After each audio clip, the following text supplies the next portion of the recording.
I want to bring it back to our breaking news now. We're learning prosecutors have filed a new indictment against Paul Manafort. Joining us, CNN legal analyst Paul Callan and former federal prosecutor Jennifer Rogers. So as we look at all of this here, Paul, these two new, this is obstruction of justice, conspiracy to obstruct justice. This all relates to witness tampering. Yes, it does. Earlier in the week, we heard that the Justice Department the special counsel was going to seek to revoke Manafort's bail or his home confinement situation because he was tampering with witnesses in the case. And we were anticipating a spirited argument about that in court today. Instead, what the special prosecutor has done is he's gone to his grand jury and had an indictment handed down that relates to the witness tampering. So the obstruction of justice count is you're obstructing justice by attempting to tamper with a witness, and you've engaged in a conspiracy to do that. It also does something else. It adds Kilimnik, who's this much-mentioned alleged Russian intelligence operative who was allegedly part of Paul Manafort's lobbying efforts in Ukraine as now a named defendant. He was thought to be person A who was listed in prior indictments. Does that change anything?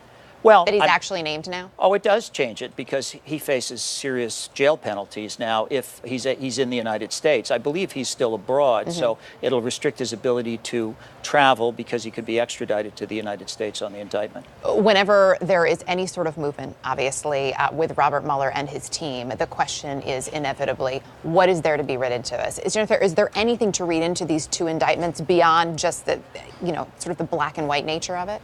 Well, I think that Paul is right. This is really bringing additional pressure on Manafort to cooperate with authorities. I mean, previously, he may have gotten his bail revoked. Sometimes if there's a hint of witness tampering, the prosecutors will seek to adjust the bail. But this means that they really think they have the goods on this count. They actually brought the charge. It's going to be tried if he doesn't plead guilty. And that just ups the ante even more and just puts that additional pressure on Manafort to cooperate here.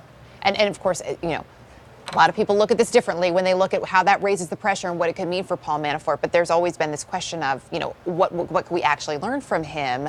But when we were talking about witness tampering earlier in the week, it seemed that kind of changed the conversation for a lot of people.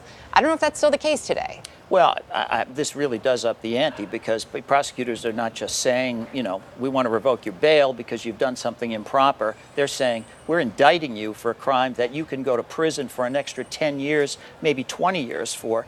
The way the sentencing works on an obstruction count, when it involves other charges, is that whatever charge you're trying to obstruct, it's the same sentence for this charge. So it really does up the ante substantially for Kilimnik and for Manafort. But what was also, sorry, Bill, quickly, it was also remarkable, too, as we were talking about this earlier in the week, is that all of this was, allegedly happening with Paul Manafort while the man has 2 ankle bracelets and is under house arrest with everything else hanging over him. And that sort of paints a picture of, I'm still going to do this? That's a lot. I think that's right. And I think that's an important point, too. A lot of people are saying, oh, this is ridiculous. These charges are for things that were way before the campaign. No big deal here. But when people start trying to, go to witnesses and say, hey, let's get on the same page. I want to help shape the story so that it's good for me. I think people don't like that. I think it gives the whole case a little bit of a different tone. Appreciate it. Thank you both for popping in on this one. Boy, never a dull moment. Thank you both.